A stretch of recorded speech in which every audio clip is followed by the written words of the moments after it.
අයිබෝන් ඔබ පළමු පැය තුලදී ආණ්ඩුක්‍රම ආකෘති ඒකකයේ පළමු නිපුණතාවය සාකච්ඡා කරා. ස්වාධිපත්‍ය බලය බෙදීම පදනම් කරගත්තු ආණ්ඩුක්‍රම ආකෘති 4ක් ඔබ සාකච්ඡා කරා.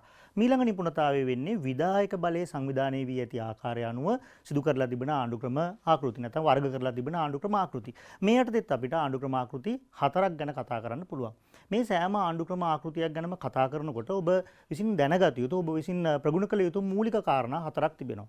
ඒ තමයි මේ ආණ්ඩුක්‍රම ආකෘතියක මූලික නිර්වචනය, මේ ආණ්ඩුක්‍රම ආකෘතියේ මූලික ලක්ෂණ, මේ ආණ්ඩුක්‍රම ආකෘතියක වාසි සහ අවාසි කියන මූලිකාංග 4 ඔබ විසින් ප්‍රගුණ කරගත යුතුයි. අපි මේ ආකෘතිය යටතේ මේ ආණ්ඩුක්‍රම සාකච්ඡා කරමින් ඉදිරියට පාඩම සාකච්ඡා කරමු. ඒ යටතේ පළමු ආණ්ඩුක්‍රම ආකෘතිය වෙන්නේ කැබිනට් ආණ්ඩුක්‍රමය, එහෙම නැත්නම් පාර්ලිමේන්තු ආණ්ඩුක්‍රමය, නැත්නම් කැබිනට් පාර්ලිමේන්තු ආණ්ඩුක්‍රමය ලෙසත් මෙය හඳුන්වනවා. කැබිනට් ආණ්ඩුක්‍රමයක ආකෘතිය අපි මූලික රූපසටහනකින් පැහැදිලි කරගනිමු. මේදී මේ උපකල්පනය කරලා තියෙන ආණ්ඩුක්‍රමය තුළ මේ ව්‍යවස්ථාදායකය සඳහා මහජනයා විසින් ඡන්දයෙන් නියෝජිතයෝ තෝරපත් කරගන්නවා. මේ ව්‍යවස්ථාදායකයට A සහ B කියන පක්ෂ දෙකෙන් නියෝජිතයෝ තෝරාගෙන තිබෙනවා. මේ බහුතර නියෝජිතයෝ පිරිසක් අන්තර්ගත වෙලා තියෙන්නේ A පක්ෂයේ. ඒ නිසා ආණ්ඩු පක්ෂයේ ලෙස A පක්ෂය හඳුන්වන්න පුළුවන්. ඊළඟට ව්‍යවස්ථාදායකයේ බහුතර විශ්වාසය දිනාගත්තු පුද්ගලයා අගමැතිවරයා ලෙස තෝරාපත් කරගෙන තිබෙනවා. මේ අගමැතිවරයා විසින් ව්‍යවස්ථාදායකය තුලින් වඩා සුදුසු කාර්යශූර පිරිසක් කැබිනට් මණ්ඩලය ලෙස තෝරාපත් කරගෙන තිබෙනවා. මේ අගමැතිවරයා සහ කැබිනට් මණ්ඩලය ආණ්ඩුව ලෙස කටයුතු කරනවා. අගමැතිවරයා ආණ්ඩුවේ නායකයා ලෙස කටයුතු කරනවා. රාජ්‍ය නායකයා ලෙස අගමැතිවරයා විසින් තෝරාපත් කරන ජනාධිපතිවරයෙක් හෝ නැත්නම් පාරම්පරිකව පත්වන රජ කෙනෙක් හෝ රැජිනක් එහෙම නැත්නම් අග්‍රාණ්ඩුකාරවරයෙක් නියෝජනය වෙනවා. නම් මේ ආණ්ඩුක්‍රමය තුල විධායකයේ ප්‍රධාන කොටස් දෙකකින් යුක්තයි. තමයි නාමික විධායකේ රජු හෝ ජනාධිපති, ඊළඟට දේශපාලන විධායක එහෙම නැත්නම් තත්ත්ව විධායක නැත්නම් සත්‍ය වශයෙන්ම විධායක බලය හොබවන්නේ අගමැති සහ කැබිනට් මණ්ඩලය. එහෙනම් ඔබට පැහැදිලි ඇති මේ කැබිනට් ආණ්ඩුක්‍රමයක මූලික ආකෘතිය එහෙම නැත්නම් විධායකයේ සහ ව්‍යවස්ථාදායකයේ සකස් වෙලා තිබෙන ආකාරය. අපි ඊළඟට බලමු කැබිනට් ආණ්ඩුක්‍රමයක් පිළිබඳ නිර්වචනයක් ගොඩනගා ගමු. මේ අපේ රූප සරහනත් අදාළ කරගනිමින් කැබිනට් ආණ්ඩුක්‍රමය අපිට නිර්වචනය කරන්න පුළුවන් පහසුවෙන්ම ව්‍යවස්ථාදායකයේ තුලින් තෝරා ගනු ලබන අගමැතිවරයෙක් සහ කැබිනට් මණ්ඩලයක් විධායක කටයුතු හොබවන ආණ්ඩුක්‍රමය කැබිනට් ආණ්ඩුක්‍රමය ලෙස. හරි, ඊට රූප සරහනත් ඔබට පැහැදිලි වුණා කැබිනට් ආණ්ඩුක්‍රමයක විධායකය තෝරාපත් කරගන්නේ ව්‍යවස්ථාදායකයේ තුලින්. අගමැතිවරයා සහ කැබිනට් මණ්ඩලය ව්‍යවස්ථාදායකයේ තුලින් තෝරාපත් කරගන්නේ. ඊළඟට කැබිනට් ආණ්ඩුක්‍රමයකදී අගමැතිවරයා ලෙස පත් කරන්නේ ව්‍යවස්ථාදායකයේ බහුතර විශ්වාසය දිනාගත්තු පුද්ගලයා. ඔහු ව්‍යවස්ථාදායකයේ සියලු සමාජිකයන්ගෙන් බහුතර විශ්වාසය නැත්නම් බහුතර කැමැත්ත දිනාගත්තු පුද්ගලයා. ඊළඟට අගමැතිවරයා විසින් ව්‍යවස්ථාදායකයේ තුලින් කැබිනට් මණ්ඩලය තෝරාපත් කරගන්නවා. තමන්ට වඩා සුදුසු කාර්යශූර පිරිසක් කැබිනට් මණ්ඩලය ලෙස තෝරාපත් කරගන්නවා. එහෙනම් කැබිනට් ආණ්ඩුක්‍රමය පිළිබඳ මූලික නිර්වචනය වෙන්නේ ව්‍යවස්ථාදායකයේ තුලින් තෝරගන්න අගමැතිවරයෙක් සහ කැබිනට් මණ්ඩලයක් විසින් විධායක කටයුතු හොබවන ආණ්ඩුක්‍රමයක්. මේ ආණ්ඩුක්‍රමයේදී අගමැතිවරයා තෝරාපත් කරගන්නේ ව්‍යවස්ථාදායකයේ බහුතර විශ්වාසය දිනාගත්තු පුද්ගලයා. අගමැතිවරයා විසින් කැබිනට් මණ්ඩලය තෝරගන්නවා තමන්ට වඩා සුදුසු පිරිසක් ඒ කාර්ය සඳහා ගැළපෙන පිරිසක්. ඊළඟට අපි බලමු කැබිනට් ආණ්ඩුක්‍රමයක මූලික ලක්ෂණ මොනවද කියලා. ප්‍රධාන ලක්ෂණ ගණනාවක් අපිට හඳුන ගන්න පුළුවන්. පළවෙනි ලක්ෂණය වෙන්නේ ව්‍යවස්ථාදායකයේ තුලින් විධායකයේ ව්‍යුත්පන්න වීම නැත්නම් තෝරාපත් කර ගැනීම. මෙහිදී අපි මේක කලින් රූපසරහනුත් පැහැදිලි කරා. කැබිනට් ආණ්ඩුක්‍රමයකදී ව්‍යවස්ථාදායකයේ බහුතර විශ්වාසය දිනාගත් පුද්ගලයා අගමැතිවරයා විදිහට තෝරාපත් කරගන්නවා. අගමැතිවරයා විසින් ව්‍යවස්ථාදායකයේ තුලින් කැබිනට් මණ්ඩලය තෝරාපත් කරගන්නවා. මේක කැබිනට් ආණ්ඩුක්‍රමයක මූලික ලක්ෂණයක්. ව්‍යවස්ථාදායකයේ තුලින් විධායකයේ ව්‍යුත්පන්න වීම එහෙම නැත්නම් තෝරාපත් කර ගැනීම. දෙවන ලක්ෂණය විධායකයේ ද්විත්ව ස්වරූපයක් ගැනීම. අපි කතා කරා කලිනුත් කැබිනට් ආණ්ඩුක්‍රමයක විධායකයන් දෙකක් ක්‍රියාත්මක වෙනවා. එකක් රාජ්‍ය නායකයා විදිහට ක්‍රියාත්මක වන නාමික ජනාධිපතිවරයා එහෙම නැත්නම් රජු හෝ රැජින. දෙවෙනි එක තමයි සත්‍ය වශයෙන්ම විධායක බලය හොබවන අගමැතිවරයා සහ කැබිනට් මණ්ඩලය. මේක කැබිනට් ආණ්ඩුක්‍රමයක මූලික ලක්ෂණයක්, ප්‍රධාන ලක්ෂණයක්. ඊළඟට ව්‍යවස්ථාදායකයා හා විධායකයා අතර සමීප සම්බන්ධයක් පැවතීම. කැබිනට් ආණ්ඩුක්‍රමයකදී ව්‍යවස්ථාදායකය තුලින් විධායකය තෝරාපත් කර ගැනීම නිසා ව්‍යවස්ථාදායකය සහ විධායකය අතර සමීප සම්බන්ධයක් ගොඩනැගෙනවා. ඒ වගේමයි විධායකය රඳා පවතින ව්‍යවස්ථාදායකය මත. එහෙම නැත්නම් විධායකය ක්‍රියාත්මක වෙන්න පුළුවන් වෙන්නේ ව්‍යවස්ථාදායකයේ විශ්වාසය දිනා ගන්න තාක්කල් පමණයි. ඊට අගමැතිවරයා ප්‍රමුඛ කැබිනට් මණ්ඩලයේ ව්‍යවස්ථාදායකයට සාමූහිකව වගකීම. මේකත් කැබිනට් ආණ්ඩු ක්‍රමයක මූලික ලක්ෂණයක් තමයි අගමැතිවරයා සහ කැබිනට් මණ්ඩලය ව්‍යවස්ථාදායකයට සාමූහිකව වග කියනවා.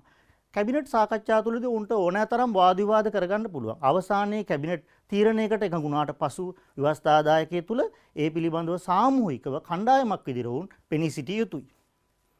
දේශපාලන විධායකයේ බලෙන් නිරපා හැරීමට ව්‍යවස්ථාදායකයට හැකියවීම. මේකත් කැබිනට් ආණ්ඩු ක්‍රමයක මූලික ලක්ෂණයක් තමයි දේශපාලන විධායක වන අගමැති සහ කැබිනට් මණ්ඩලය නිරපා හැරීමට ව්‍යවස්ථාදායකයට හැකි වෙනවා. මේ සඳහා ප්‍රධාන අවස්ථා 4ක් ලැබෙනවා. ඒ තමයි විශ්වාසභංග යෝජනාවක් සම්මත කිරීමෙන් පුළුවන් දේශපාලන විධායක ඉවත් කරන්න, ආණ්ඩුවේ ප්‍රතිපත්ති ප්‍රකාශනයේ පරාජයට පත් කිරීමෙන් පුළුවන් දේශපාලන විධායක ඉවත් කරන්න, අයවැය ලේඛනයේ පරාජයට පත් කිරීමෙන් පුළුවන් දේශපාලන විධායක ඉවත් කරන්න. ඒ වගේම ආණ්ඩුවේ ඕනෑම වැදගත් පනතක් ව්‍යවස්ථාදායකය තුල පරාජයට පත් කිරීමෙන් පුළුවන් ව්‍යවස්ථාදායකයට පුළුවන් විධායකය ඉවත් කරන්න. මේකත් කැබිනට් ආණ්ඩු ක්‍රමයක මූලික ලක්ෂණයක්. කැබිනට් ආණ්ඩු ක්‍රමයේ ඊළඟ ලක්ෂණය අපි සලකා බලමු. ව්‍යවස්ථාදායකයා විධායකයේ නිල කාලයේ සමගාමීව අවසන් වෙන එක. මේකත් කැබිනට් ආණ්ඩු ක්‍රමයක වැදගත් ලක්ෂණයක්. ඒ තමයි ව්‍යවස්ථාදායකය තුලින් විධායකය තෝරාපත් කරගන්න නිසා, අගමැති සහ කැබිනට් මණ්ඩලය තෝරගන්න නිසා ව්‍යවස්ථාදායකයේ නිල කාලයේ අවසන් වීමත් සමග විධායකය විසිර යනවා. මේක ජනාධිපති ආණ්ඩු ක්‍රමයක් හා සංසන්දනය කරනකොට ජනාධිපති ආණ්ඩු ක්‍රමයක මීට වඩා වෙනස්. නමුත් කැබිනට් ආණ්ඩු ක්‍රමයකදී ව්‍යවස්ථාදායකයේ සහ විධායකයේ නිල කාලයේ සමගාමීව අවසන් වෙනවා. ඊළඟ ලක්ෂණය එකම මැතිවරණයකින් ව්‍යවස්ථාදායකයේ සහ විධායකයේ තෝරාපත් කර ගැනීම. මේක ජනාධිපති ආණ්ඩු ක්‍රමයක් එක්ක සංසන්දනය කරනකොට මීට වඩා වෙනස්. ජනාධිපති ආණ්ඩු ක්‍රමයකදී නම් ව්‍යවස්ථාදායකයට නියෝජිතව තෝරගන්න එක මැතිවරණයකුත් විධායකයේ වෙන ජනාධිපතිවරයා තෝරගන්න වෙනම මැතිවරණයකුත් පවත්වනවා. නමුත් කැබිනට් ආණ්ඩු ක්‍රමයකදී ව්‍යවස්ථාදායකයේ තුලින් විධායකයේ තෝරාපත් කරගන්න නිසා මහජනයාගේ ඡන්දයෙන් ව්‍යවස්ථාදායකයට තෝරගන්න නියෝජිතයෝ අතරින් බහුතර විශ්වාසය දිනාගත්තු පුද්ගලයා අගමැතිවරයා ලෙස පත් කරගන්න. ඒ නිසා එකම මැතිවරණයකින් ව්‍යවස්ථාදායකයේ සහ විධායකයේ ඉරණම තීරණය වෙනවා. මේ මූලික ලක්ෂණ ටික කැබිනට් ආණ්ඩු ක්‍රමයක දකින්න ලැබෙනවා. ඊළඟට අපි බලමු කැබිනට් ආණ්ඩු ක්‍රමයක සාධනීය ලක්ෂණ එහෙම නැත්නම් වාසි. අපි කිව්වා ආණ්ඩු ක්‍රම ආකෘතියක් ගැන සාකච්ඡා කරනකොට ආණ්ඩු ක්‍රම ආකෘතිය නිර්වචනය කිරීම, එහි මූලික ලක්ෂණ, ඒ වගේම එහි සාධනීය සහ නිෂේධනීය ලක්ෂණ ඔබ විසින් ප්‍රගුණ කළ යුතුයි කියලා. අපි ඊළඟට බලමු එහෙනම් කැබිනට් ආණ්ඩු ක්‍රමයක සාධනීය ලක්ෂණ. පළවෙනි සාධනීය ලක්ෂණය තමයි ව්‍යවස්ථාදායකයේ හා විධායකයේ සම්මිශ්‍රණයෙන් ශක්තිමත් ආණ්ඩුවක් ගොඩනගා ගන්න පුළුවන් වෙනවා කැබිනට් ආණ්ඩු ක්‍රමයකදී. ව්‍යවස්ථාදායකය තුලින් තෝරගන්න අගමැතිවරයෙක් සහ කැබිනට් මණ්ඩලයක්. විධායක කටයුතු හොබවන්නේ. ව්‍යවස්ථාදායකයේ බහුතර බලයත් විධායකයත් බොහෝ විට එකම දේශපාලන පක්ෂයක් නියෝජනය වෙන්නේ. මේ නිසා කැබිනට් ආණ්ඩු ක්‍රමයකදී ව්‍යවස්ථාදායකයේ සහ විධායකය එකතු වීමෙන් ශක්තිමත් ආණ්ඩු ක්‍රමයක් ගොඩනගා ගන්න පුළුවන් වෙනවා. ඒකට උදාහරණ තමයි එංගලන්ත ආණ්ඩු ක්‍රමය, ඕස්ට්‍රේලියාව, කැනඩාව, ඩෙන්මාර්කය, ආසියාවේ තියෙන ජපානය වගේ රාජ්‍යයන් වල ශක්තිමත් ආණ්ඩු ගොඩනගාගෙන තිබෙන්නේ මේ කැබිනට් ආණ්ඩු ක්‍රමය හරහා නැත්නම් කැබිනට් ආණ්ඩු ක්‍රමය තුලින්. ඊළඟ ලක්ෂණය ප්‍රජාතන්ත්‍රීය භාවය අතින් ඉහළ ආණ්ඩු ක්‍රමයක් වීම. ආණ්ඩු ක්‍රමයක සාධනීය නිෂේධනීය ලක්ෂණ සලකා බලනකොට එහි ප්‍රජාතන්ත්‍රවාදී භාවය කියන එක තව වැදගත් කාරණයක්. කැබිනට් ආණ්ඩු ක්‍රමයක් සාපේක්ෂව ප්‍රජාතන්ත්‍රවාදී භාවය අතින් ඉහළ ආණ්ඩු ක්‍රමයක් ලෙස දේශපාලන විශ්ලේෂකයෝ හඳුන්වනවා. ඒකට හේතුව තමයි විධායක බලය ක්‍රියාවට නංවන්නේ අගමැතිවරයා ප්‍රමුඛ කැබිනට් මණ්ඩලයක්. සාමූහික තීරණ හැම විටම දේශපාලන විද්‍යාව සලකන්නේ වඩා ප්‍රජාතන්ත්‍රීයයි කියලා. අගමැති ප්‍රමුඛ කැබිනට් මණ්ඩලයක් රටේ විධායක තීරණ ගැනීම නිසා මේ ආණ්ඩු ක්‍රමය සාපේක්ෂව ප්‍රජාතන්ත්‍රීය ආණ්ඩු ක්‍රමයක් ලෙස සලකනවා. ඊළඟ ලක්ෂණය විධායකය ව්‍යවස්ථාදායකයට සාමූහිකව වගකීම. මේකත් කැබිනට් ආණ්ඩු ක්‍රමයකට නිතා යහපත් ලක්ෂණයක්. ඒ තමයි විධායකයට අත්නෝමතිකව කටයුතු කරන්න ඉඩකඩ ලැබෙන්නේ නැහැ. ව්‍යවස්ථාදායකයේ බලය සංවරණය කරනවා. අපි කලින් කතා කරා ව්‍යවස්ථාදායකයට පුළුවන් විධායකය ඉවත් කරන්න අවස්ථා කිහිපයකදී. ඒ තමයි විශ්වාසභංග යෝජනාවක් සම්මත කිරීමෙන්, අයවැය පරාජයට පත් කිරීමෙන්, ආණ්ඩුවේ වැදගත් පනතක් පරාජයට පත් කිරීමෙන් මේ කියන ආකාරයේ ක්‍රියාදාම හරහා ව්‍යවස්ථාදායකයට පුළුවන් විධායකය පාලනය කරන්න නැත්නම් සංවරණය කරන්න. ඊළඟ ලක්ෂණය ව්‍යවස්ථාදායකයා විධායකයා අතර ගැටුම් ඇතිවීමට තියෙන ඉඩකඩ ඉතාම අඩුයි. මම මේක කලිනුත් පැහැදිලි කරා ඔබට. කැබිනට් ආණ්ඩු ක්‍රමයකදී ව්‍යවස්ථාදායකයේ බහුතර විශ්වාසය දිනාගත්තු පුද්ගලයා අගමැති ලෙස පත් කරගන්නවා. අගමැති විසින් ව්‍යවස්ථාදායකයේ බහුතර විශ්වාසය දිනාගත්තු පක්ෂය තුලින් කැබිනට් මණ්ඩලය තෝරාපත් කරගන්නවා. ඒ නිසා ව්‍යවස්ථාදායකයේ සහ විධායකයා අතර ගැටුම් ඇති වෙන්න තියෙන ඉතාම අවම ඉඩකඩක්. මේක ජනාධිපති ආණ්ඩු ක්‍රමයකදී මීට වඩා හාත්පසින්ම වෙනස්. අපි ඒක ඉදිරියේදී සාකච්ඡා කරලා බලමු, සලකලා බලමු ඒ ගැන. ව්‍යවස්ථාදායකයේ උත්තරීතර තත්වයට පත්වීම. මේකත් කැබිනට් ආණ්ඩු ක්‍රමයක වැදගත් ලක්ෂණයක්. මොකද දේශපාලන විද්‍යාවේදී සලකන්නේ ව්‍යවස්ථාදායකය කියන්නේ මහජනයාගේ පරමාධිපත්‍ය බලය රැඳුණු ස්ථානය නැත්නම් ආයතනය. ඒ නිසා මේ මහජන පරමාධිපත්‍ය රැඳුණු ආයතනයට වඩා වැදගත් ස්ථානයක් ලබා දෙනවා කැබිනට් ආණ්ඩු ක්‍රමයකදී නැත්නම් පාර්ලිමේන්තු ආණ්ඩු ක්‍රමයකදී. මොකද ව්‍යවස්ථාදායකය තුලින් තමයි විධායකය තෝරාපත් කරගන්නේ. විධායකයේ ඉවත් කිරීමේ හැකියාව ව්‍යවස්ථාදායකයට පවතිනවා. මෙන්න මේ කාරණා නිසා ව්‍යවස්ථාදායකය වඩා වැදගත් ආයතනයක් බවට පත් වෙනවා මේ කැබිනට් ආණ්ඩු ක්‍රමයක් තුලදී. විධායක බලය නිරන්තරයෙන්ම වෘත්තීය දේශපාලනඥයෝ පිරිසක් විසින් හොබවන එක කැබිනට් ආණ්ඩු ක්‍රමයක වැදගත් ලක්ෂණයක්. ජනාධිපති ආණ්ඩු ක්‍රමයක මේ තත්ත්වය දකින්න ලැබෙන්නේ නැහැ. අපි ඒක ඉදිරියේදී බලමු සාකච්ඡා කරලා. කැබිනට් ආණ්ඩු ක්‍රමයකදී මහජනයා විසින් ව්‍යවස්ථාදායකයට තෝරගන්න മന്ത്രിවරු කාලයක් ව්‍යවස්ථාදායක තුල කටයුතු කරමින් නියෝජ්‍ය අමාත්‍යවරු අමාත්‍යවරු බවට පත්වෙමින් පක්ෂ නායකයෙක් බවට පත්වෙමින් අගමැති ලෙස තේරීපත් වෙන්නේ. ඒ නිසා දීර්ඝ කාලීන අත්දැකීම් සමුදායක් ලබා ගන්නවා ව්‍යවස්ථාදායකය තුල කටයුතු කිරීමෙන්. මේක ජනාධිපති ආණ්ඩු ක්‍රමයක හෝ මිශ්‍ර ආණ්ඩු ක්‍රමයකදී දකින්න ලැබෙන්නේ නැහැ. රාජ්‍ය සහ ආණ්ඩුවේ ක්‍රියාකාරීත්වය මහජනයාට වෙන්වෙන්ව හඳුනාගත හැකි වීම. කැබිනට් ආණ්ඩු ක්‍රමයේදී අපි කතා කරා රාජ්‍ය නායකයා ලෙස නාමික විධායකයෙක් නැත්නම් රජු හෝ රැජින නැත්නම් අග්‍රාණ්ඩුකාරවරයෙක් කටයුතු කරනවා. ආණ්ඩුවේ නායකයා ලෙස අගමැති සහ කැබිනට් මණ්ඩලය කටයුතු කරනවා. මේ නිසා රාජ්‍යයේ ක්‍රියාකාරීත්වය සහ ආණ්ඩුවේ ක්‍රියාකාරීත්වය වෙන්වෙන්ව හඳුනගන්න මහජනයාට පහසු වෙනවා කැබිනට් ආණ්ඩු ක්‍රමයේදී. මේක කැබිනට් ආණ්ඩු ක්‍රමයක් ක්‍රියාත්මක වෙන රටක මහජනයාට ලැබෙන විශේෂ වරප්‍රසාදයක් නැත්නම් විශේෂ වාසියක්. කැබිනට් ආණ්ඩු ක්‍රමයක මූලික සාධනීය ලක්ෂණ අපි ඔය සාකච්ඡා කරේ. ඊළඟට කැබිනට් ආණ්ඩු ක්‍රමයක දුර්වලතා එහෙම නැත්නම් නිෂේධනීය ලක්ෂණ කතා කරන්න පුළුවන්. ඕනෑම ආණ්ඩු ක්‍රමයක සාධනීය ලක්ෂණ වගේම නිෂේධනීය ලක්ෂණත් දකින්න ලැබෙනවා. දේශපාලන විද්‍යාව ඉගෙන ගන්න සිසු දරුවන් විදිහට ඔබ මේ සාධනීය ලක්ෂණත් නිෂේධනීය ලක්ෂණත් ගැන අවබෝධ කරගත යුතුයි. නැත්නම් මේ පිළිබඳව ඔබ ප්‍රගුණ කරගත යුතුයි. මූලික දුර්වලතාවයන් විදිහට බලතල බෙදීමේ සහ සංවරණ තුරන මූලධර්මය ක්‍රියාත්මක නොවීම කැබිනට් ආණ්ඩු ක්‍රමයක මූලික දුර්වලතාවයක්. එහෙම නැත්නම් නිෂේධනීය ලක්ෂණයක්. අපි ආණ්ඩු ක්‍රම ආකෘති ගැන සාකච්ඡා කරනකොට ආණ්ඩු ක්‍රම ආකෘතියක බලතල බෙදා තිබීම සංවරණය සහ තුලන ක්‍රමයේ ක්‍රියාත්මක වීම කියන ලක්ෂණ සලකලා බලනවා ආණ්ඩු ක්‍රමයක යහපත් අයහපත් බව මැන බැලීමේදී. කැබිනට් ආණ්ඩු ක්‍රමයකදී බලතල බෙදීමේ මූලධර්මය ක්‍රියාත්මක වෙන්නේ නැහැ. නැත්නම් ඉතා අඩුවෙන් ක්‍රියාත්මක වෙන්නේ. බලතල බෙදීමේ මූලධර්මය යනුවෙන් අදහස් කරන්නේ ආණ්ඩුවේ කටයුතු ව්‍යවස්ථාදායක විධායක අධිකරණ ලෙස එකිනෙකට වෙන් වූ ආයතන විසින් ක්‍රියාවට නැංවීමත් එකිනෙකට ස්වාධීන පුද්ගලයෝ විසින් ක්‍රියාවට නැංවීම. නමුත් කැබිනට් ආණ්ඩු ක්‍රමයකදී ව්‍යවස්ථාදායකයේ තුලින් අගමැති සහ කැබිනට් මණ්ඩලය තෝරා ගැනීම නිසා බලතල බෙදීමේ මූලධර්මයේ උල්ලංඝනය වීමක් සිදු වෙනවා කියලා දේශපාලන විද්‍යාඥයෝ විශ්වාස කරනවා. ඒ වගේමයි සංවරණ සහ තුලන මූලධර්මය කියන්නේ එක් ආයතනයක කටයුතු අනිත් ආයතන විසින් සීමා කිරීමත් ව්‍යවස්ථාදායක විධායක අධිකරණ කියන ආයතන සමබරව එහෙම නැත්නම් එක් ආයතනයක් අනිත් ආයතනයේ අභිබවා විශාල බලයක් අත්පත් කර ගැනීමත් සිදු නොවීම. නමුත් කැබිනට් ආණ්ඩු ක්‍රමයකදී ස්වභාවයෙන්ම ව්‍යවස්ථාදායකයේ වඩා බලවත් ආයතනයේ බවට පත් වෙනවා. ඒ නිසා තුලන මූලධර්මයක් උල්ලංඝනය වෙනවා. සාපේක්ෂව කාර්යක්ෂමතාවෙන් අඩු ආණ්ඩු ක්‍රමයක් ලෙස කැබිනට් ආණ්ඩු ක්‍රමය හඳුන්වනවා. ආණ්ඩු ක්‍රම ආකෘතියක් සලකා බැලීමේදී එහි කාර්යක්ෂමතාවය ඉතා වැදගත් සාධකයක්. කැබිනට් ආණ්ඩු ක්‍රමයකදී අගමැති ප්‍රමුඛ කැබිනට් මණ්ඩලයක් විධායක කටයුතු හෙබවීම නිසා මේ සාමූහික සාකච්ඡා තුළින් විධායක බලය හැසිරවීම නිසා අකාර්යක්ෂමතාවයක් එහෙම නැත්නම් ප්‍රමාද වීමක් සිදු වෙන බව දේශපාලන විද්‍යාඥයන්ගේ අදහස. මේ නිසා කැබිනට් ආණ්ඩු ක්‍රමයක් සාපේක්ෂව අකාර්යක්ෂම නැත්නම් ප්‍රමාදකාරී ආණ්ඩු ක්‍රම ආකෘතියක් විදිහට සැලකනවා. දේශපාලන ස්ථාවරභාවයේ සාපේක්ෂව අඩු ආණ්ඩු ක්‍රමයක් ලෙසත් කැබිනට් ආණ්ඩු ක්‍රමය සැලකනවා. ආණ්ඩු ක්‍රමයක වැදගත් සාධකයක් දේශපාලන ස්ථාවරභාවය ඇති කිරීම. ජනාධිපති ආණ්ඩු ක්‍රමයක් එක සංසන්දනය කරනකොට කැබිනට් ආණ්ඩු ක්‍රමයක දේශපාලන ස්ථාවරභාවය සාපේක්ෂව අඩුයි. ඒකට හේතුව වෙන්නේ ව්‍යවස්ථාදායකයේ තුලින් විධායකයේ තෝරාපත් කර ගැනීමත් ව්‍යවස්ථාදායකයේ සංයුතියේ සිදුවන වෙනස්කම් තුලින් විධායකයේ පැවැත්ම අහෝසි වීම.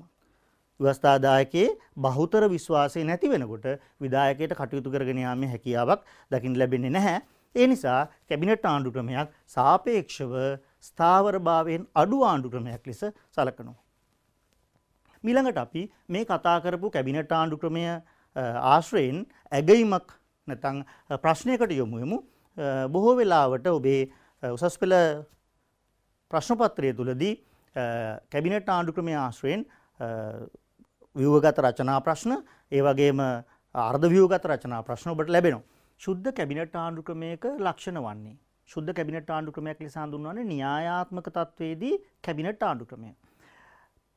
ඒ පිළිතුර විදිහට තියෙනවා නාමික සහ සත්‍ය විධායකයක් පැවතීම. කැබිනට් ආණ්ඩු ක්‍රමයකදී නාමික සහ සත්‍ය විධායකයක් පවතින විධායකයේ දිත්ව නැත්නම් දෙකට බෙදුණු විධායකයක් විබෙදුණු විධායකයක් පවතිනවා. දෙවෙනි කාරණේ තමයි දෙවෙනි පිළිතුර තමයි කැබිනට් මණ්ඩලයේ සාමූහික වගකීම. කැබිනට් ආණ්ඩු ක්‍රමයකදී කැබිනට් මණ්ඩලය ව්‍යවස්ථාදායක ඉදිරියේ සාමූහික වගකීම යුතුයි. මේක අපි ලක්ෂණයකදී සාකච්ඡා කරා. C පිළිතුර ව්‍යවස්ථාදායකේ නොවැදගත් තත්වයකට පහත හෙළීම. අපි කිව්වා කැබිනට් ආණ්ඩු ක්‍රමයකදී ව්‍යවස්ථාදායකය තමයි වඩා වැදගත්ම ආයතනය වෙන්නේ. ව්‍යවස්ථාදායකය තුලින් විධායකයේ තේරිපත් වෙනවා. ඒ නිසා ව්‍යවස්ථාදායකය වඩා වැදගත්ම ආයතනය බවට පත් වෙනවා. විධායකය හා ව්‍යවස්ථාදායකය අතර අන්‍යෝන්‍ය සහයෝගීතාව නැත්නම් අන්‍යෝන්‍ය බැඳීම. අපි මේකත් කතා කරා. ව්‍යවස්ථාදායකය තුලින් විධායකයේ තේරිපත් වීම නිසා අන්‍යෝන්‍ය සහයෝගයක් නැත්නම් අන්‍යෝන්‍ය බැඳීමක් පවතිනවා කියලා. ඊළඟට ව්‍යවස්ථාදායකයේ එහි නිල කාලය සම්පූර්ණ වීමට පෙර විසුරුවා හැරීමේ හැකියාව. මේකත් කැබිනට් ආණ්ඩු ක්‍රමයක තියෙන මූලික ලක්ෂණයක්. ව්‍යවස්ථාදායකයේ විසුරුවා හැරීමේ හැකියාව තිබෙනවා විධායකයට. එහෙනම් අපි බලමු මේ පිළිතුරු අතරින් නිවැරදි පිළිතුර කුමක්ද කියලා නැත්නම් නිවැරදි පිළිතුරු කාණ්ඩය කුමක්ද කියලා. A B D E කියන පිළිතුරු ටික නිවැරදි පිළිතුරු ලෙස හඳුනා ගන්න පුළුවන්. C පිළිතුර මෙතනදී ඉවත් වෙනවා. ඒක කැබිනට් ආණ්ඩු ක්‍රමයක ලක්ෂණයක් නෙවෙයි. ඒක වැරදි පිළිතුරු ලෙස හඳුනා ගන්න පුළුවන්. හරි. මෙතෙක් වෙලා අපි සාකච්ඡා කරේ කැබිනට් ආණ්ඩු ක්‍රමයේ නිර්වචනය කර ගැනීම, කැබිනට් ආණ්ඩු ක්‍රමයක මූලික ලක්ෂණ, ඊළඟට කැබිනට් ආණ්ඩු ක්‍රමයක සාධනීය සහ නිෂේධනීය ලක්ෂණ. අපි බලමු විධායකයේ ස්වභාවය අනුව දෙවනුව අපි හඳුනාගත්තු ආණ්ඩු ක්‍රම ආකෘතිය ගැන කතා කරන්න. තමයි ජනාධිපති ආණ්ඩු ක්‍රමය. අපි ජනාධිපති ආණ්ඩු ක්‍රමයත් රූප සටහනක් ඇසුරෙන් එහෙම නැත්නම් එහි සැකැස්ම අපි රූප සටහනක් ඇසුරෙන් පැහැදිලි කරගමු. ඒතකොට වඩා ඔබට පැහැදිලි කර ගැනීමේ හැකියාව පවතිනවා. ජනාධිපති ආණ්ඩු ක්‍රමයකදී මහජනයා ඡන්දයෙන් ජනාධිපතිවරයෙක් තෝරගන්නවා. එහෙම නැත්නම් මහජනයාගේ ඍජු ඡන්දයෙන් ජනාධිපතිවරයෙක් තෝරගන්නවා. ඒ වගේමයි මහජනයා ව්‍යවස්ථාදායකයට නියෝජිතයෝ තෝරා ගන්නවා. ව්‍යවස්ථාදායකයට മന്ത്രിවරුන් තෝරා ගන්නවා මැතිවරණයකදී. මේ අනුව මහජනයාට මැතිවරණ දෙකකට මුහුණ දෙන්න සිද්ධ වෙනවා. නැත්නම් මැතිවරණ දෙකකදී තමන්ගේ කැමැත්ත ප්‍රකාශයට පත් කරන්න පුළුවන්. තමයි ජනාධිපතිවරයා තෝරා ගන්නා මැතිවරණය. ඊළඟට ව්‍යවස්ථාදායකයට සමාජිකයෝ තෝරා ගන්නා මැතිවරණය. ඒ වගේමයි ජනාධිපති ආණ්ඩු ක්‍රමයකදී මේ ජනාධිපතිවරයා විසින් තෝරාපත් කරගන්න කැබිනට් මණ්ඩලයක් එහෙම නැත්නම් කැබිනට් ලේකම් මණ්ඩලයක් සිටිනවා. ඔවුන් මේ ව්‍යවස්ථාදායකය නියෝජනය කරන පිරිසක් නොවේ, ඊට පරිබාහිරව තෝරගන්න පිරිසක්. ඇමරිකාව වගේ රටකදී නැත්නම් ජනාධිපති ක්‍රමයේ ක්‍රියාත්මක කරන ඇමරිකාව වගේ රාජ්‍යයකදී ව්‍යවස්ථාදායකය තුලින් කැබිනට් ලේකම්වරයෙක් තෝරගත්තොත් ඔහු ව්‍යවස්ථාදායකයෙන් ඉවත් විය යුතුයි. ඒ නිසා ජනාධිපති ආණ්ඩු ක්‍රමයකදී කැබිනට් මණ්ඩලය ව්‍යවස්ථාදායකයට සම්බන්ධ නොවන ඊට පරිබාහිර පිරිසක්. now ඔබට දැන් පැහැදිලි ඇති කැබිනට් ආණ්ඩු ක්‍රමයක විධායකයේ සකස් වෙන ආකාරය සහ ව්‍යවස්ථාදායකය. මේ ඇසුරෙන් අපිට පුළුවන් ජනාධිපති ආණ්ඩු ක්‍රමය පිළිබඳ වඩා සරල නිර්වචනයක් ගොඩනගා ගන්න. එහෙම නැත්නම් අර්ථකථනයක් ගොඩනගා ගන්න. අපි බලමු ඊළඟට ජනාධිපති ආණ්ඩු ක්‍රමය පිළිබඳ සරල අර්ථකථනයක් එහෙම නැත්නම් සරල නිර්වචනයක්. ජනාධිපති ආණ්ඩු ක්‍රමයක් යනු මහජනයා විසින් ඍජුව හෝ එහෙම නැත්නම් ඡන්ද විද්‍යාලයක් මගින් එහෙම නැත්නම් වක්‍රාකාරයට තෝරාපත් කරගන්න ජනාධිපතිවරයෙක් විධායක කටයුතු හොබවන ආණ්ඩු ක්‍රමයක් ජනාධිපති ආණ්ඩු ක්‍රමයක් කියලා හඳුන්වන්න පුළුවන්. එහෙම නැත්නම් නැවත අපි තව ටිකක් සරල කරලා ගියොත් මහජනයා විසින් තෝරාපත් කරගන්න ජනාධිපතිවරයෙක් විධායක කටයුතු හොබවන ආණ්ඩු ක්‍රමයක් ජනාධිපති ආණ්ඩු ක්‍රමයක් ලෙස හැඳින්විය හැකියි. ජනාධිපති ආණ්ඩු ක්‍රමයක තවදුරටත් ඔබ දැනගත යුතු මූලික කාරණා කීපයක් තිබෙනවා. ඒ තමයි කැබිනට් ආණ්ඩු ක්‍රමයට විකල්පයක් ලෙස තමයි ජනාධිපති ආණ්ඩු ක්‍රමය ලෝකේ ගොඩනැගිලා තිබෙන්නේ. ඒ වගේමයි ජනාධිපති ආණ්ඩු ක්‍රම ලෝපුරා පැතිරුණු නැත්නම් ප්‍රචලිත ආණ්ඩු ක්‍රම මාදිලියක් නෙමෙයි. ලෝකේ කැබිනට් ආණ්ඩු ක්‍රම හා සංසන්දනය කරනකොට ජනාධිපති ආණ්ඩු ක්‍රම ක්‍රියාත්මක වෙන්නේ සීමිත රටවල් ප්‍රමාණයක. ඒ වගේමයි ලෝකයේ තියෙන බොහෝ ජනාධිපති ආණ්ඩු ක්‍රම ඇමරිකානු ජනාධිපති ආණ්ඩු ක්‍රමයේ ආදර්ශයට ගනිමින් ගොඩනගාගෙන තියෙන ආණ්ඩු ක්‍රම. ඒ නිසා ඇමරිකානු ජනාධිපති ආණ්ඩු ක්‍රමය ජනාධිපති ආණ්ඩු ක්‍රම ගොඩනගා ගැනීමේ ආදර්ශයේ බවට ලෝකයට පත් වෙලා තිබෙනවා. ඊළඟට අපි ජනාධිපති ආණ්ඩු ක්‍රමයක ක්‍රියාත්මක වෙන රාජ්‍යයන් මොනවද කියලා බලමු. ඒ තමයි ඇමරිකාව, බ්‍රසීලය, ආජන්ටිනාව, මෙක්සිකෝ වැනි රාජ්‍යයන්. ආසියාවේ තිබෙනවා පිලිපීනය ජනාධිපති ආණ්ඩු ක්‍රමයක් ක්‍රියාත්මක වෙන රාජ්‍යයක්. එහෙනම් දැන් ඔබ ජනාධිපති ආණ්ඩු ක්‍රමයේ මූලික සැකැස්ම තේරුම් ගත්තා. ජනාධිපති ආණ්ඩු ක්‍රමයේ පිළිබඳ සරල නිර්වචනයක් ඔබ ගොඩනගා ගත්තා. ඊළඟට ජනාධිපති ආණ්ඩු ක්‍රමයේ පිළිබඳ අවශේෂ වැදගත් කරුණු ඔබ සාකච්ඡා කරා. ඊළඟට අපි බලමු ජනාධිපති ආණ්ඩු ක්‍රමයක මූලික ලක්ෂණ මොනවද කියලා. ජනාධිපති ආණ්ඩු ක්‍රමයක ප්‍රධාන ලක්ෂණයේ විදියට ව්‍යවස්ථාදායකයේ සහ විධායකයේ වෙන වෙනම තේරීපත් වීම කියන ලක්ෂණය හඳුන්වන්න පුළුවන්. අපි කැබිනට් ආණ්ඩු ක්‍රමයකදී ව්‍යවස්ථාදායකයේ තුලින් අගමැතිවරයෙක් සහ කැබිනට් මණ්ඩලයක් තෝරගත්තු නිසා ව්‍යවස්ථාදායකයට තෝරා ගන්නා නියෝජිතයෝ අතරින්ම විධායකයේ තේරීපත් වෙනවා. නමුත් ජනාධිපති ආණ්ඩු ක්‍රමයකදී මහජනයා විසින් ව්‍යවස්ථාදායකයට නියෝජිතයෝ තෝරාපත් කරගන්නවා. ඒ වගේමයි මහජනයා විසින් ඍජු ඡන්දයකදී හෝ එහෙම නැත්නම් ඡන්ද විද්‍යාලයක් මගින් නැත්නම් වක්‍රාකාරයට ජනාධිපතිවරයා තෝරාපත් කරගන්නවා. මේ නිසා ව්‍යවස්ථාදායකය හා විධායකය වෙන වෙනම තේරීපත් වීමක් ජනාධිපති ආණ්ඩු ක්‍රමයක දැකිය හැකි. මේෙහි මූලික ලක්ෂණය ලෙස හැඳින්විය හැකියි. අපි බලමු දෙවෙනි ලක්ෂණය. ඒ තමයි ව්‍යවස්ථාදායකයට හා විධායකයට එකිනෙකින් වෙන් වූ ස්වාධීන පැවැත්මක් තිබීම. මේකත් ජනාධිපති ආණ්ඩු ක්‍රමයක මූලික ලක්ෂණයක්. ඒ තමයි කැබිනට් ආණ්ඩු ක්‍රමයක දැකිය නොහැකි ජනාධිපති ආණ්ඩු ක්‍රමයක පමණක් දැකිය හැකි ලක්ෂණයක්. ව්‍යවස්ථාදායකයට හා විධායකයට වෙන වෙනම පැවැත්මක් තිබීම නැත්නම් ස්වාධීන පැවැත්මක් තිබීම. ඒන අදහස් කරන්නේ ව්‍යවස්ථාදායකයේ විසිරී ගිය අවස්ථාවක නැත්නම් ව්‍යවස්ථාදායකයේ ඉවත් වූ අවස්ථාවකදී විධායකයට කටයුතු කළ හැකියි. ඒ වගේමයි විධායකය දුරෙන් ඉවත් වූ අවස්ථාවකදී විධායකයට සිය කටයුතු කරගෙන යාමේ හැකියාවක් තිබෙනවා. නමුත් කැබිනට් ආණ්ඩු ක්‍රමයකදී මේ තත්ත්වය දකින්න ලැබෙන්නේ නැහැ. කැබිනට් ආණ්ඩු ක්‍රමයකදී ව්‍යවස්ථාදායකයේ විසිර යාමත් සමග විධායකය විසිර යාම සිදු වෙනවා. ඊළඟ ලක්ෂණයේ විදියට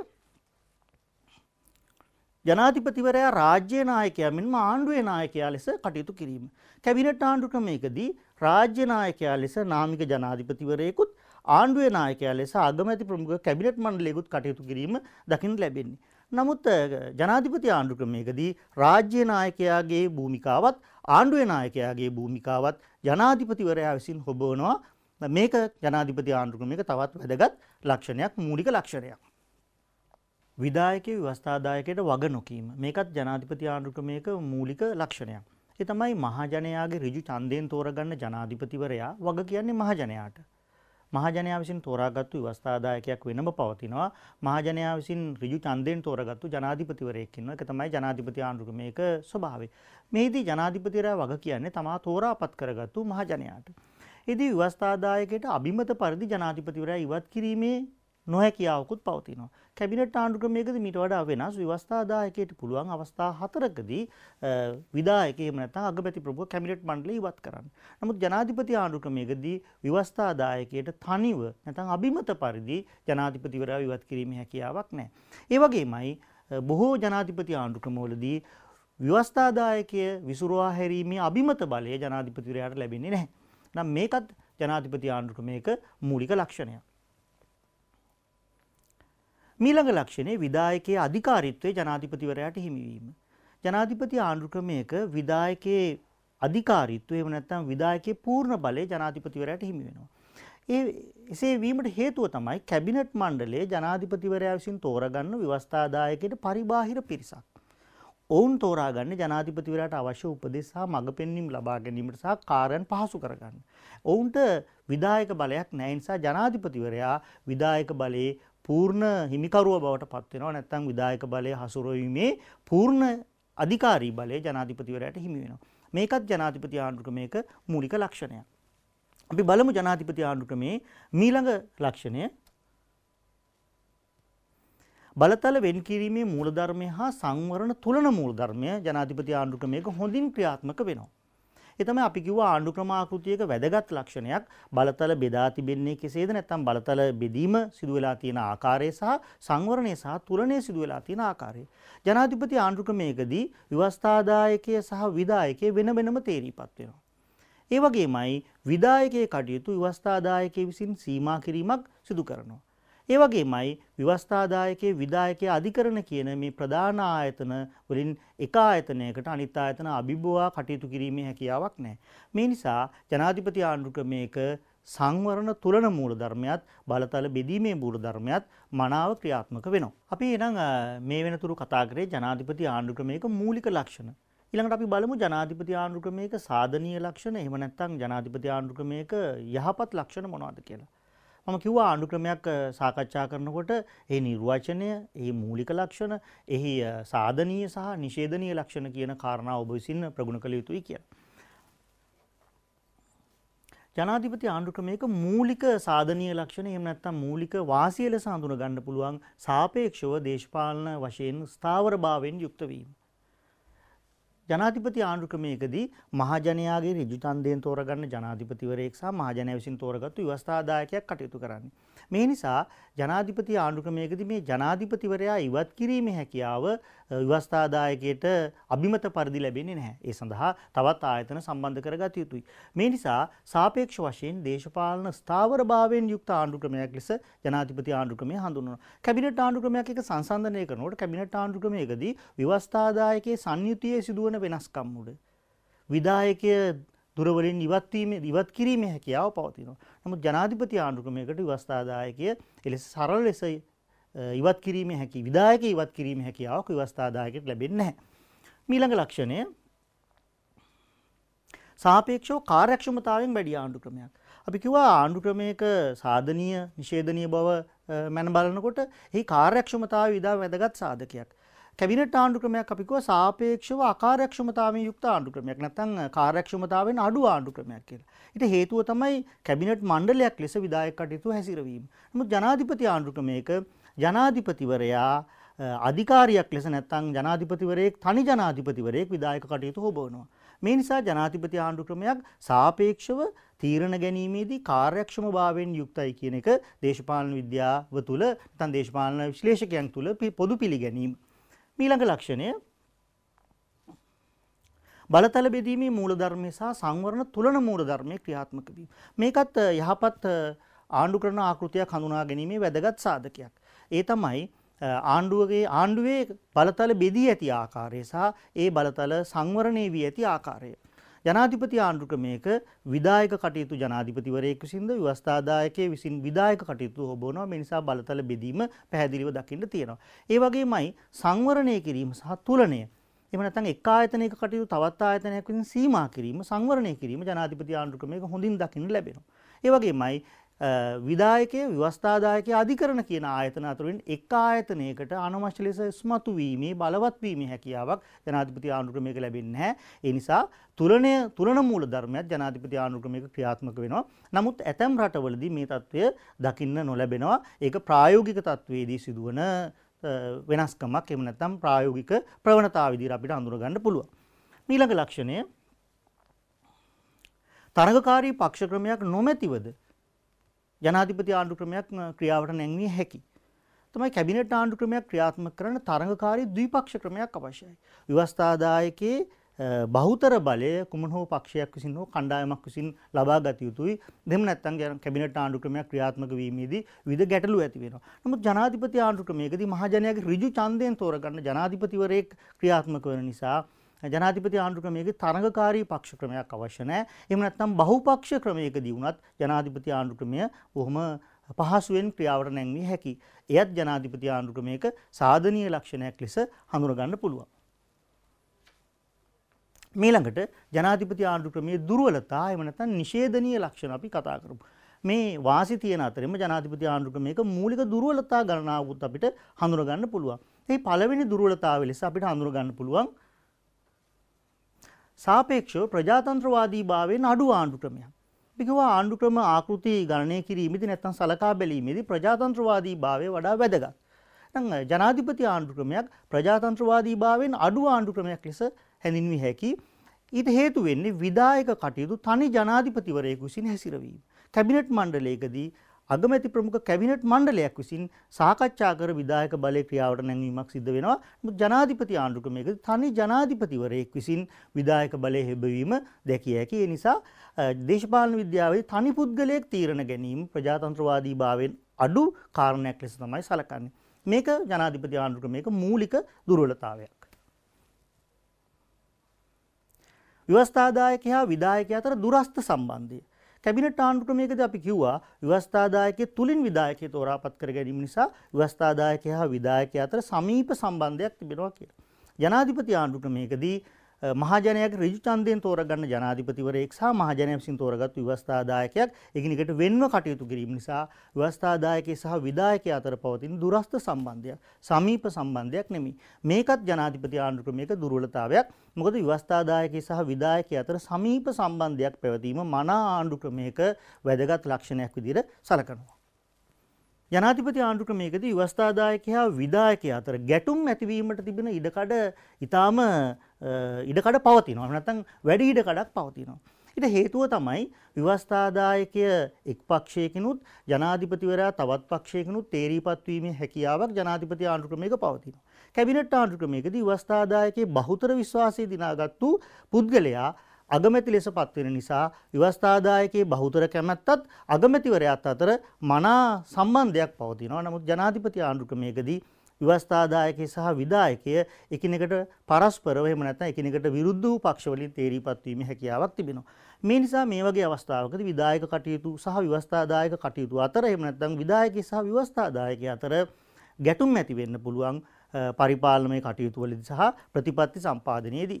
මේකත් ජනාධිපති ආණ්ඩු ක්‍රමයක මූලික දුර්වලතාවයක් ලෙස සැලකනවා. මනා ආණ්ඩු ක්‍රම ක්‍රියාකාරීත්වයකට මේ ගැටුම් ඇතිවීම නුසුදුසුයි. ඒ නිසා ඒ දුර්වලතාවයක් ලෙස සැලකන්න පුළුවන්. ඊළඟට අපි ජනාධිපති මෙතෙක් කතා කරපු ජනාධිපතික ආණ්ඩු ක්‍රමයේ ඇසුරෙන් ප්‍රශ්නයකට යොමු වෙමු. කෙටි ලිඛිත ප්‍රශ්නයකට පහුගිය උසස් පෙළ විභාගයේදීත් නිරන්තරයෙන්ම මේ ආණ්ඩු ක්‍රම ආකෘති සම්බන්ධයෙන් කෙටි ලිඛිත ප්‍රශ්න වලට යොමු වෙන ආකාරයක් නැත්නම් කෙටි ලිඛිත ප්‍රශ්න ඔබට ලැබුණා. ඒ නිසා අපි ඒ ප්‍රශ්නයක් ඇසුරෙන් මෙතෙක් අපි ඉගෙනගත්තු කරුණු ඇගීමකට පාත්‍ර කරමු. මේ ජනාධිපති ආණ්ඩු ක්‍රමයක ව්‍යවස්ථාදායකය සහ විධායකය අතර ප්‍රධාන වෙනස්කම් දෙකක් පවතිනවා. මේ වෙනස්කම් දෙක මොනවද කියන එක තමයි මේ ප්‍රශ්නයේදී ඔබෙන් විමසන්නේ. අපි ප්‍රධාන ලක්ෂණ ගණනාවක් කතා කරා. නමුත් ප්‍රධානම ලක්ෂණ දෙකක් හඳුනගන්න පුළුවන්. නැත්නම් ලක්ෂණ ගණනාවක් අපි කතා කරා. ඒ අතරින් ප්‍රධාන ලක්ෂණ දෙකක් අපිට තෝරගන්න පුළුවන්. ව්‍යවස්ථාදායකය හා විධායකය වෙන වෙනම තේරීපත් වීම. මේක ජනාධිපති ආණ්ඩු ක්‍රමයක විධායකය සහ ව්‍යවස්ථාදායකය අතර තිබෙන වැදගත් වෙනස්කමක්. ඒ තමයි ව්‍යවස්ථාදායක එක මැතිවරණයකිනුත් විධායකය නැත්නම් ජනාධිපතිවරයා තවත් මැතිවරණයකිනුත් එකිනෙකට වෙන්ව තේරීපත් වීම. දෙවන ලක්ෂණය තමයි ව්‍යවස්ථාදායකය හා විධායකයේ නිල කාලය සමගාමීව අවසන් නොවීම. අපි කියව කැබිනට් ආණ්ඩු ක්‍රමයකදී ව්‍යවස්ථාදායකයේ විසිර යාමත් සමග විධායකයේ විසිර යාම සිද්ධ වෙනවා. නමුත් ජනාධිපති ආණ්ඩු ක්‍රමයකදී ව්‍යවස්ථාදායකයේ සහ විධායකයේ නිල කාලය සමගාමීව අවසන් වෙන්නේ නැහැ. මේක තමයි ජනාධිපති ආණ්ඩු ක්‍රමයක ව්‍යවස්ථාදායකයේ සහ විධායකයා අතර පවතින ප්‍රධාන වෙනස්කම. විධායකයේ සංවිධානය වෙලා තිබෙන ආකාරය අනුව ඔබට අධ්‍යයනය කිරීමට පවතින ආණ්ඩු ක්‍රමාකෘති 4න් දෙකක් අපි මේ වෙනකොට සාකච්ඡා කරලා ඉවරයි. ඊළඟට අපිට හඳුනගන්න තිබෙන්නේ මිශ්‍ර ආණ්ඩු ක්‍රම ආකෘතිය. මිශ්‍ර ආණ්ඩු ක්‍රමය යනුවෙන් හඳුන්වන්නේ විවිධ ආණ්ඩු ක්‍රමවල ලක්ෂණ අන්තර්ගත වීමෙන් සකස් වුණු ආණ්ඩු ක්‍රම. මිශ්‍ර ආණ්ඩු ක්‍රම ලෙස හඳුන්වන්න පුළුවන්. මෙහිදී අපිට මිශ්‍ර ආණ්ඩු ක්‍රම ආකෘති දෙකක් ප්‍රධාන වශයෙන් හඳුනගන්න පුළුවන්. ඒ තමයි පළමු ආකෘතිය විදිහට රාජාණ්ඩු සහ සමූහ ආණ්ඩු වල ලක්ෂණ මිශ්‍ර වීමෙන් සකස් වුණු මිශ්‍ර ආණ්ඩු. මේ తත්වය සුලභ ලෝකයේ දකින්න ලැබෙන්නේ නැහැ. ලෝකයේ සුලභව දකින්න ලැබෙන්නේ මේ දෙවන ප්‍රවණතාවය නැත්නම් දෙවන ලක්ෂණය. ඒ තමයි කැබිනට් ආණ්ඩු ක්‍රම වල සහ ජනාධිපති ආණ්ඩු ක්‍රම සම්මිශ්‍ර වීමෙන් එහෙම නැත්නම් මිශ්‍ර වීමෙන් සකස් වුණු අර්ධ ජනාධිපති ආණ්ඩු ක්‍රම. ඔබට ඔබේ විෂය නිර්දේශය තුල අධ්‍යයනය කරන්න ලැබෙන්නේ මේ ජනාධිපති ආණ්ඩු ක්‍රම සහ කැබිනට් ආණ්ඩු ක්‍රම මිශ්‍ර වීමෙන් සකස් වුණු අර්ධ ජනාධිපති ආණ්ඩු ක්‍රම ගැන. අපි මේ ඉස්සරහට සලකා බලමු අර්ධ ජනාධිපති ආණ්ඩු ක්‍රමයක සැකැස්ම කොහොමද සහ ඒ සඳහා සරල නිර්වචනයක් සපයගන්නේ නැත්නම් නිර්වචනයක් හදාගන්නේ කොහොමද කියන එක ගැන. මේ රූප සරණ ඇසුරෙන් හඳුනගමු. මෙදී අපි කලින් කිව්වා වගේ මහජනයා තමන්ගේ ඍජු ඡන්දයෙන් ජනාධිපතිවරයෙක් තෝරාපත් කරගන්නවා. ඒ වගේම මහජනයා ව්‍යවස්ථාදායකයට නියෝජිතය තෝරගන්න පවතින මැතිවරණයේදී ව්‍යවස්ථාදායකයට නියෝජිතය තෝරා ගන්නවා. මේ ව්‍යවස්ථාදායකයට පත්වුණු නියෝජිතයෝ අතරින් බහුතර විශ්වාසය දිනාගත්තු පුද්ගලයා අගමැතිවරයා ලෙස ජනාධිපතිවරයා විසින් පත් කර ගැනීමක් සිදු කරනවා මේ ආණ්ඩු ක්‍රමයේ තුලදී. ඒ වගේමයි ජනාධිපතිවරයා විසින් ව්‍යවස්ථාදායකය තුලින් අගමැතිවරයාගේ එකඟතාවය සහිතව කැබිනට් මණ්ඩලයක් තෝරා ගන්නවා. එමනම් මිශ්‍ර ආණ්ඩු ක්‍රමයකදී එහෙම නැත්නම් අර්ධ ජනාධිපති ආණ්ඩු ක්‍රමයකදී විධායකයේ සකස් වෙන්නේ ඍජුව මහජනයාගේ ඡන්දයෙන් තෝරාගත්තු ජනාධිපතිවරයෙක්, ව්‍යවස්ථාදායකය තුලින් තෝරාගත්තු අගමැතිවරයෙක් සහ කැබිනට් මණ්ඩලයකින්. එhmenan ඔබට දැන් පැහැදිලි ඇති අර්ධ ජනාධිපති ආණ්ඩු ක්‍රමයක එහෙම නැත්නම් මිශ්‍ර ආණ්ඩු ක්‍රමයක මූලික සැකැස්ම. මේ රූප සරහනත් ඇසුරු කරගනිමින් අපි මිශ්‍ර ආණ්ඩු ක්‍රමයක් පිළිබඳ සරල නිර්වචනයක් ගොඩනගා ගන්න උත්සාහ කරමු ඊළඟට. එහෙමනම් අර්ධ ජනාධිපති ආණ්ඩු ක්‍රමයක් නැත්නම් මිශ්‍ර ආණ්ඩු ක්‍රමයක් අපිට සරලව හඳුන්වන්න පුළුවන් මහජනයාගේ ඍජු ඡන්දයෙන් තෝරාපත් කරගත්තු ජනාධිපතිවරයෙක්ද ව්‍යවස්ථාදායකයෙක් තුලින් තෝරාපත් කරගත් අගමැතිවරයෙක් සහ කැබිනට් මණ්ඩලයක්ද විධායක කටයුතු හොබවන ආණ්ඩු ක්‍රම අර්ධ ජනාධිපති ආණ්ඩු ක්‍රම ලෙස. මේ ආණ්ඩු ක්‍රමේදී මහජනයාගේ ඍජු ඡන්දයෙන් තෝරාගත්තු ජනාධිපතිවරයෙක් සහ ව්‍යවස්ථාදායකයෙක් තුලින් තෝරාගත්තු අගමැතිවරයෙක් සහ කැබිනට් මණ්ඩලයක් සාමූහිකව විධායක කටයුතු හොබවනවා. එhmenan මේ නිර්වචනය ඔබට මිශ්‍ර ආණ්ඩු ක්‍රමයේ සම්බන්ධයෙන් ඊට රූප සරහනත් උදව් කරගෙන තවදුරටත් පැහැදිලි කරගන්න පුළුවන්. ඊළඟට මිශ්‍ර ආණ්ඩු ක්‍රමයේ ක්‍රියාත්මක වන රාජ්‍යයන් වෙන්නේ ශ්‍රී ලංකාව, ප්‍රංශය, ඊළඟට බල්ගේරියාව වගේ රාජ්‍යයන්. මිශ්‍ර ආණ්ඩු ක්‍රමය අතර අපි කලින් කතා කරා වගේ ලෝකයේ සුලභව ක්‍රියාත්මක වන ආණ්ඩු ක්‍රමයක් නෙමෙයි, සීමිත රාජ්‍යයන් කිහිපයක තමයි මිශ්‍ර ආණ්ඩු ක්‍රමය ක්‍රියාත්මක වෙන්නේ. ඊළඟට අපි බලමු මිශ්‍ර ආණ්ඩු ක්‍රමයක පවතින මූලික ලක්ෂණ මොනවද කියලා. ඒදී පළමු ලක්ෂණය විදිහට අපිට හඳුනා ගන්න පුළුවන් මහජනයාගේ ඍජු ඡන්දයෙන් තෝරාගත්තු ජනාධිපතිවරයෙක් සිටීම. ඒ වගේමයි මේ ජනාධිපතිවරයා සැලකිය යුතු විධායක බලතල ප්‍රමාණයකට හිමිකම් කියනවා. අර කැබිනට් ආණ්ඩු ක්‍රමයකදී නාමික ජනාධිපතිවරයා මෙන් නොව මිශ්‍ර ආණ්ඩු ක්‍රමයකදී ජනාධිපතිවරයා සැලකිය යුතු විධායක බලතල ප්‍රමාණයකට හිමිකම් කියනවා. මේක මිශ්‍ර ආණ්ඩු ක්‍රමයක ප්‍රධාන ලක්ෂණයක්. ඊළඟට ව්‍යවස්ථාදායකයේ බහුතර කැමැත්තෙන් තෝරාගත්තු අගමැතිවරයෙක් සහ කැබිනට් මණ්ඩලයක් සිටිනවා. මේ අගමැතිවරයා සහ කැබිනට් මණ්ඩලයට සැලකිය යුතු විධායක බලතල ප්‍රමාණයක් හිමි වෙනවා. ඒ අනුව ඔබට පේනවා එහෙනම් මහජනයාගේ ඍජු ඡන්දයෙන් තෝරාගත්තු ජනාධිපතිවරයෙක් සිටිනවා. ඒ ජනාධිපතිවරයාට සැලකිය යුතු විධායක බලතල ප්‍රමාණයක් ලැබෙනවා.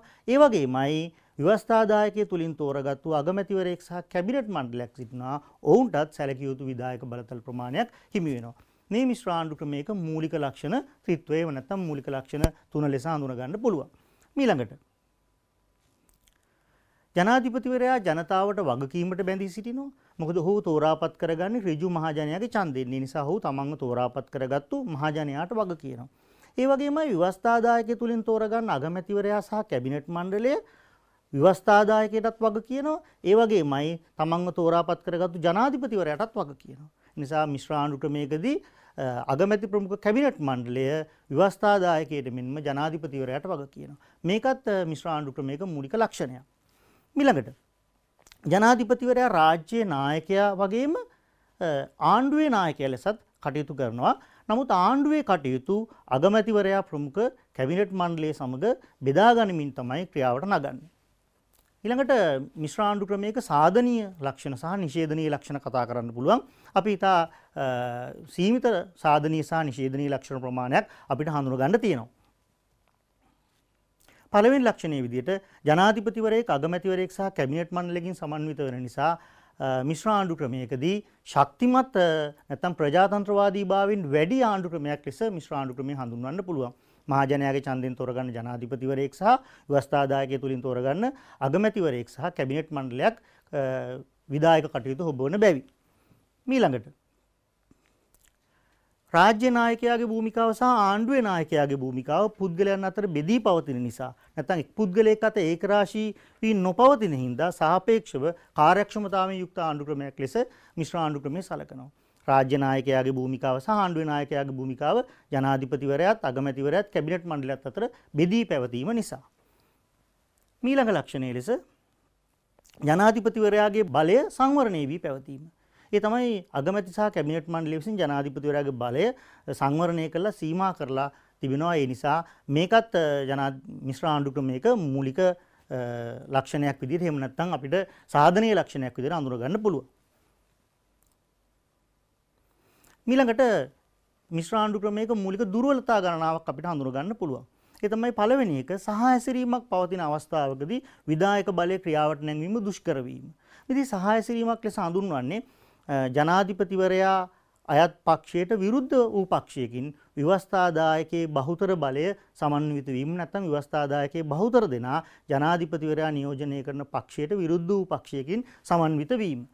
මේ తত্ত্বය තවත් සරල ආකාරයකට පැහැදිලි කරොත් ජනාධිපතිවරයා එක් පක්ෂයකිනුත් අගමැති ප්‍රමුඛ කැබිනට් මණ්ඩලය තවත් පක්ෂයකිනුත් පත්වෙච්ච අවස්ථාවක් සහාය සිරීමක් ලෙස හඳුන්වන්න පුළුවන්. මේ සඳහා ලංකාවේදී ලබා ගන්න පුළුවන් උදාහරණ තමයි 1994 සහ 2001 කියන අවස්ථා දෙකේදී ලංකාවෙත් මේ සහාය සිරීමක අවස්ථාවකට නිදර්ශන ලෙස ගන්න පුළුවන් නැත්නම් ක්‍රියාත්මක වූ අවස්ථාවක් ලෙස සලකන්න පුළුවන්.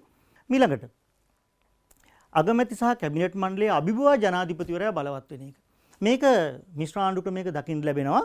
අගමැති සහ කැබිනට් මණ්ඩලයේ අභිභවා ජනාධිපතිවරයා බලවත් වෙනවා. ඊට හේතු වෙන්නේ ජනාධිපතිවරයා ඍජු මහජන ඡන්දයෙන් තෝරාපත් කර ගැනීමත් ව්‍යවස්ථාදායකයට ජනාධිපතිවරයා ඉවත් කිරීමේ හැකියාව පහසුවෙන් ඉවත් කිරීමේ හැකියාව නොපවතීමත් කියන කාරණා දෙක නිසා ජනාධිපතිවරයා අගමැති සහ කැබිනට් මණ්ඩලයේ අභිභවා බලවත් වෙන ආකාරයක් දකින්න ලැබෙනවා. අපි හෙද සාකච්ඡා කරේ මිශ්‍ර ආණ්ඩු ක්‍රමයක සාධනීය සහ නිෂේධනීය ලක්ෂණ. මීළඟ විධායක බලය හැසිරවීම එහෙම නැත්නම් විධායකයේ සංවිධානය වීම අනුව මීළඟ ආණ්ඩු ආකෘතිය වෙන්නේ නැත්නම් අවසාන ආණ්ඩු ක්‍රම ආකෘතිය වෙන්නේ ඒකතන්ත්‍ර ආණ්ඩු ක්‍රමය. අපි ඒකතන්ත්‍ර ආණ්ඩු ක්‍රමයේ මූලික ලක්ෂණ සහ එහි සාධනීය නිෂේධනීය ලක්ෂණ සාකච්ඡා කරමු. ඒකතන්ත්‍ර ආණ්ඩු ක්‍රමයක් සරලව නිර්වචනය කරගන්න පුළුවන් එක් පුද්ගලයෙකු අත රාජ්‍ය බලය සංකේන්ද්‍රණය වී ඇති එම රාජ්‍ය බලය හැසිරවීමට නැත්නම් පාලනය කිරීමට මහජනයාට කිසිදු ඉඩක් නැති සහ කිසිදු නීතිමය සීමාවකට යටත් නොවන බලයක් භුක්ති විඳින ආණ්ඩු ක්‍රමයක් අපිට ඒකතන්ත්‍ර ආණ්ඩු ක්‍රමයක් ලෙස සරලව හඳුන්වන්න පුළුවන්. එහෙනම් ඒකතන්ත්‍ර ආණ්ඩු ක්‍රමයකදී රාජ්‍ය බලය තනි පුද්ගලයෙක් අත සංකේන්ද්‍රණය වීම තමයි දකින්න ලැබෙන්නේ නැත්නම් තනි පුද්ගලයෙක් විසින් හැසිරවීම තමයි දකින්න ලැබෙන්නේ. මීළඟට ඒකතන්ත්‍ර ආණ්ඩු ක්‍රම ස්වභාවයන් ඓතිහාසික සහ නූතන වශයෙන් ස්වභාවයන් කිහිපයක් අපිට හඳුනගන්න පුළුවන්. ඒකතන්ත්‍ර ආණ්ඩු ක්‍රමයේ ඓතිහාසික ස්වරූපයන් දෙකක් තියෙනවා. පරම රාජාණ්ඩු සහ ඒකාධිපතිවාදී ආණ්ඩු. ඊළඟට ඒකතන්ත්‍ර ආණ්ඩු ක්‍රමයේ නූතන ස්වභාවයන් දෙකක් හඳුනගන්න තියෙනවා. ඒක තමයි ඒක බලවාදී පාලන ක්‍රමය. ඒ තමයි පුද්ගල ජීවිතයේ සහ සිවිල් සමාජයේ සෑම අංශයක්ම නැත්නම් සෑම පැතිකඩක්ම පාලනය කරන පාලන ක්‍රමයක් අපි ඒක බලවාදී පාලන ක්‍රමයක් ලෙස හඳුන්වනවා. ඊළඟට මෙහි දෙවන ස්වරූපය තමයි හමුදා ආඥාදායක පාලන ක්‍රම. තමයි එක් උත්තරීතර ආඥාදායකයෙක් විසින් පාලන බලයට නායකත්වය ලබා දෙන ආණ්ඩු ක්‍රම අපි හමුදා ආඥාදායක පාලන ක්‍රම ලෙස හඳුන්වනවා. ඊළඟට අපි බලමු ඒකතන්ත්‍ර ආණ්ඩු ක්‍රමයක මූලික ලක්ෂණ මොනවද කියලා. එහෙම නැත්නම් ඒකතන්ත්‍ර ආණ්ඩු ක්‍රමයක තවදුරටත් ඔබ දැනගත යුතු කාරණා මොනවද? ඒ තමයි ඒකතන්ත්‍ර ආණ්ඩු ක්‍රමයක් ප්‍රජාතන්ත්‍රවාදී ආණ්ඩු ක්‍රමයක් ඔස්සේද ඉස්මතු වෙන්න පුළුවන්. ඊළඟට ඒකතන්ත්‍ර ආණ්ඩු ක්‍රම ප්‍රජාතන්ත්‍රවාදයේ සම්පූර්ණයෙන්ම නිෂේධනය කරන ආණ්ඩු ක්‍රම. නැත්නම් ප්‍රතික්ෂේප කරන ආණ්ඩු ක්‍රම. ඒ වගේමයි ඒකතන්ත්‍ර ආණ්ඩු ක්‍රමයක් නිර්ප්‍රජාතාන්ත්‍රික ආණ්ඩු ක්‍රම ලෙස හඳුන්වන්න පුළුවන්. ඊළඟට ඒකතන්ත්‍ර ආණ්ඩු ක්‍රමයේ මූලික ලක්ෂණ එක් පුද්ගලයෙක් අත රාජ්‍ය බලය සංකේන්ද්‍රණය වී තිබීම නැත්නම් ඒකරාශී වී තිබීම. ඊළඟට දෙවන ලක්ෂණයේ විදිහට ඒකතාන්ත්‍රිකයාගේ තීරණ කිසිම නීතිමය සීමාවකට හෝ පාලනයකට යටත් නොවීම. ඊළඟ එක පුද්ගල අයිතිවාසිකම් නොසලකන පාලන ක්‍රමයක් වීම. මේකත් ඒකතන්ත්‍ර ආණ්ඩු ක්‍රමයක මූලික ලක්ෂණයක්. ඊළඟට බලහත්කාරයේ යෙදවීම මගින් රාජ්‍ය බලය පවත්වාගෙන යාම. මේකත් ඒකතන්ත්‍ර ආණ්ඩු ක්‍රමයක දකින්න ලැබෙන කාරණයක්. ඒ තමයි බලහත්කාරයේ යෙදවීමෙන් රාජ්‍ය බලය හැසිරවීම ප්‍රජාතන්ත්‍රවාදී ආකාරයට හැසිරවීමක් දකින්න ලැබෙන්නේ නැහැ. ඊළඟ ලක්ෂණයේ විදිහට මැතිවරණ වැනි ප්‍රජාතාන්ත්‍රික පාලනාංග දකින්න නොලැබීමත් ඒකතන්ත්‍ර ආණ්ඩු ක්‍රමයක මූලික ලක්ෂණයක්. අපි බලමු ඊළඟට ඒකතන්ත්‍ර ආණ්ඩු ක්‍රමයක සාධනීය ලක්ෂණ සහ නිෂේධනීය ලක්ෂණ මොනවද කියලා. ඒකතන්ත්‍ර ආණ්ඩු ක්‍රමයක ප්‍රධාන සාධනීය ලක්ෂණය වෙන්නේ තීරණ ගැනීම හා තීරණ ක්‍රියාත්මක කිරීම පහසු වෙන එක. තනි පුද්ගලයෙක් තීරණ ගන්නකොට පහසුවෙන් තීරණ ගැනීමේ හැකියාවක් පවතිනවා. ඒ වගේමයි ඒකතන්ත්‍ර ආණ්ඩු ක්‍රමයක නිෂේධනීය ලක්ෂණ ලෙස ප්‍රජාතන්ත්‍රවාදයේ සම්පූර්ණයෙන් ප්‍රතික්ෂේප කරන ආණ්ඩු ක්‍රමයක් ලෙස ඒකතන්ත්‍ර ආණ්ඩු ක්‍රමය දැකිය හැකියි. එහෙනම් ඔබ මේ වෙන විට සාකච්ඡා කරා විධායකයේ ස්වභාවය අනුව ආණ්ඩු ක්‍රම ආකෘති 4ක්. ඒ තමයි කැබිනට් ආණ්ඩු ක්‍රමය, ජනාධිපති ආණ්ඩු ක්‍රමය, මිශ්‍ර ආණ්ඩු ක්‍රමය සහ ඒකතන්ත්‍ර ආණ්ඩු ක්‍රමය. මේ ආණ්ඩු ක්‍රම නිර්වචනය කර ගැනීමත් මෙහි මූලික ලක්ෂණත් මෙහි සාධනීය නිෂේධනීය ලක්ෂණත් ඔබ වෙනකොට සාකච්ඡා කරා. මම හිතන්නේ ඔබට මේ කරුණු ප්‍රයෝජනවත් වෙයි ඉදිරියේදී පැවැත්වෙන විභාගය සඳහා හොඳින් මුහුණ දීමට. මීළඟට අපි මෙතෙක් කතා කරපු ආණ්ඩු ක්‍රමාකෘති 4 ඇසුරෙන් රචනාමය ප්‍රශ්නයකට පිළිතුරු ලබා දෙන ආකාරය පිළිබඳ සාකච්ඡා කරමු. අපිට මේ ආණ්ඩු ක්‍රමාකෘති 4 ඇසුරෙන් සංසන්දනය කිරීමේ ප්‍රශ්න වලට පිළිතුරු ලියන ආකාරය පිළිබඳ කෙටියෙන් සාකච්ඡා කරමු. කැබිනට් ආණ්ඩු ක්‍රමයක් සහ ජනාධිපති ආණ්ඩු ක්‍රමයක් සංසන්දනය කිරීම. මේ වගේ ප්‍රශ්නයක් ලකුණු 20ක ප්‍රශ්නයක් ලෙස ඔබට ලැබෙන්න පුළුවන්. ඊළඟට ජනාධිපති ආණ්ඩු ක්‍රම සහ අර්ධ ජනාධිපති ආණ්ඩු ක්‍රමය සංසන්දනය කිරීමට ලැබෙනවා. මේ වගේ ප්‍රශ්නත් ඔබට ලකුණු 20ක ප්‍රශ්නයක් විදිහට ලැබෙන්න පුළුවන්. මේ වගේ ප්‍රශ්නයකට පිළිතුරු ලිවීමේදී ඉතා වැදගත් ප්‍රවේශය සහ අන්තර්ගතය සහ නිගමනය. ප්‍රවේශයේ ලෙස මේ ආණ්ඩු ක්‍රම හැඳින්වීම සහ මේ ආණ්ඩු ක්‍රම ක්‍රියාත්මක වන රාජ්‍යයන්ට උදාහරණ දැක්වීම ප්‍රමාණවත් වෙනවා. ඒ වගේමයි සංසන්දනය කිරීමේදී බොහෝ විට ප්‍රශ්න පත්‍ර නිරීක්ෂණය කිරීමේදී දකින්න ලැබෙන ලක්ෂණයක් තමයි ඔබ වෙන වෙනම ලක්ෂණ ලිවීම සිදු කරනවා පිළිතුරුවලදී. මේක පූර්ණ ලකුණු ලබා ගැනීමට ප්‍රමාණවත් වෙන්නේ නැහැ.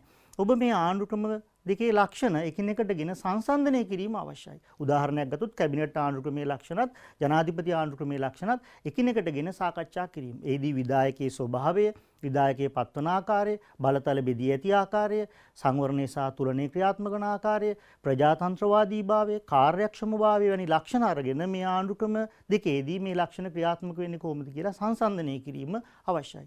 ඒ වගේමයි පිළිතුරේ නිගමනයේ ලෙස ඔබ සුද්ධ වූ ආණ්ඩු ක්‍රමයකදී මේ තත්ත්වයන් දැකිය හැකි වුවත් ප්‍රායෝගිකව රාජ්‍යයන් තුළ මේ තත්ත්වයන් මීට වඩා වෙනස් ආකාරයෙන් ක්‍රියාත්මක වෙන බව පිළිතුරේ ඇතුළත් කළ යුතුයි. එය පූර්ණ ලකුණක් ලබා ගැනීමට ඔබට උපකාර වෙනවා.